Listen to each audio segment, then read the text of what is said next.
di SPKR sendiri ngelaporin siapa nih? Sesuai yang saya upload di pemilik account Vina Kran ya.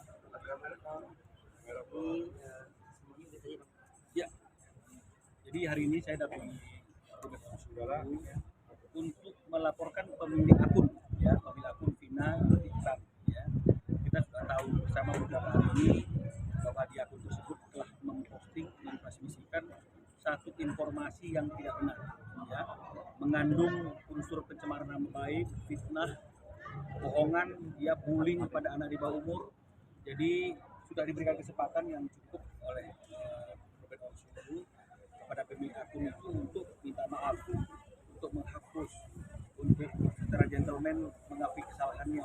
Tapi yang dilakukan malah menambah postingan, ya, menambah postingan. Nah, jadi ini kan sepertinya dia merasa bahwa apa yang dia lakukan itu tidak salah, tidak ada kesadaran, sehingga akhirnya Ruben sampai pada satu keputusan untuk melakukan upaya hukum. Ya, hari ini laporan kita sudah diterima.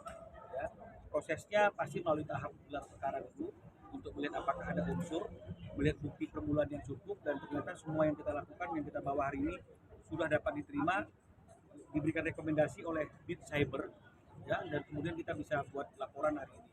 Nah, jadi ini bukti laporannya, rekan-rekan semuanya. Boleh buat ya bang, lanjut Bang. Nomor LP-nya bang, boleh bang? Ya bang, nomor LP-nya bang. LP-nya nomor STTLP /B/5 364/7 tertanggal hari ini Polda Metro Jaya. Ya. Pasalnya sendiri bang? Nah, jadi ini ada pasal berlapis, ya. Jadi ada 310, 311 sebagaimana diatur oleh Undang-Undang Hukum Pidana, yaitu pencemaran nama baik dan juga fitnah, ya, karena ada pencemaran dan isinya adalah fitnah.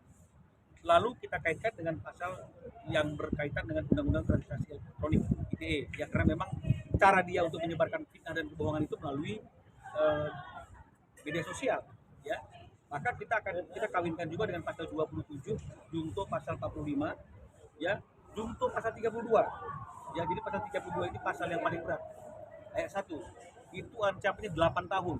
Ya, karena ini berkaitan dengan orang yang mengubah, menambahi, mengurangi satu informasi atau data. Jadi kan dalam postingan itu kan ada rekayasa, ya, terhadap gambar yang diambil, foto pekerja Ruben yang diambil. Jadi ini merupakan tindakan yang merubah, mengurangi, menambah satu data dan kemudian mentransmisikannya ulang, ya, seperti apa yang dilakukannya. Ini ancamannya 8 tahun penjara. Jadi nggak main-main.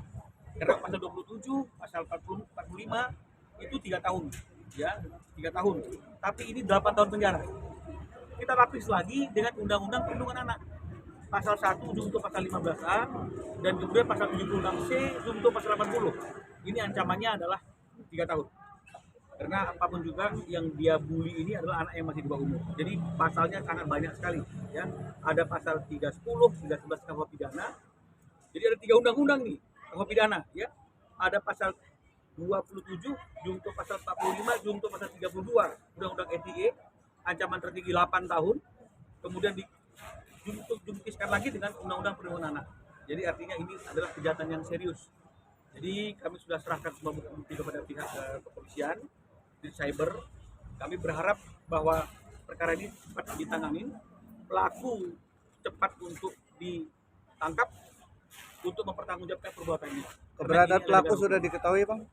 Artinya dari IP address-nya di cyber kami yakin pasti akan sudah bisa melacaknya, dan kami juga dengan timnya Ruben Onsu sudah juga memberikan bantuan informasi sebatas apa yang kami dapatkan.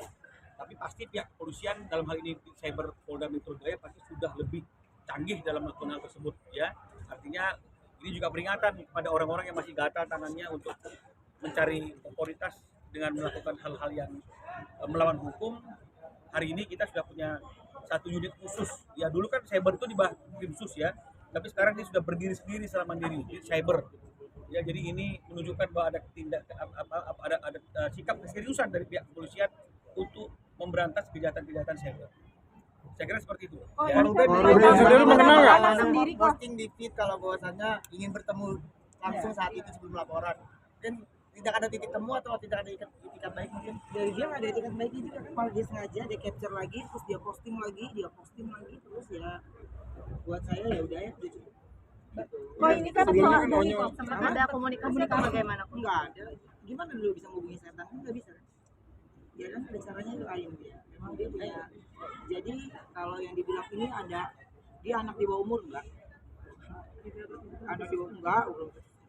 Diduga ibu-ibu ya kok? Apa bukan diduga ibu-ibu udah bukan diduga lagi Kok ibu-ibu. tapi ini kan Ruben. terkait anak sendiri tahu nggak sih kok permasalahan ini? Ya insya Allah mudah-mudahan dia nggak baca-baca lagi. Cara melindungi seperti apa? Kan mungkin sudah lumayan besar juga. Dan bisa membaca juga ya udah membatasi main sosmed apa gimana kok? Untungnya dia punya banyak kegiatan. Setelah dia pulang sekolah dia punya banyak kegiatan dan pegang handphone tuh dia sebentar doang.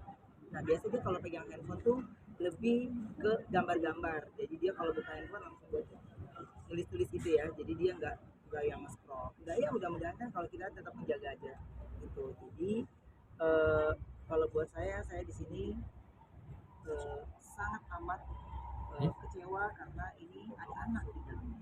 Ya, apalagi dia crop dia sengaja dengan editnya, wah itu udah buat saya ketika saya udah tegur pun dia malah makin sengaja terus tantangin setiap orang yang memperingati gitu. Jadi ya saya nggak mau sebenarnya kayak gini-gini, tapi ini udah cara yang menurut saya ya saya ngikutin regulasi yang benar dan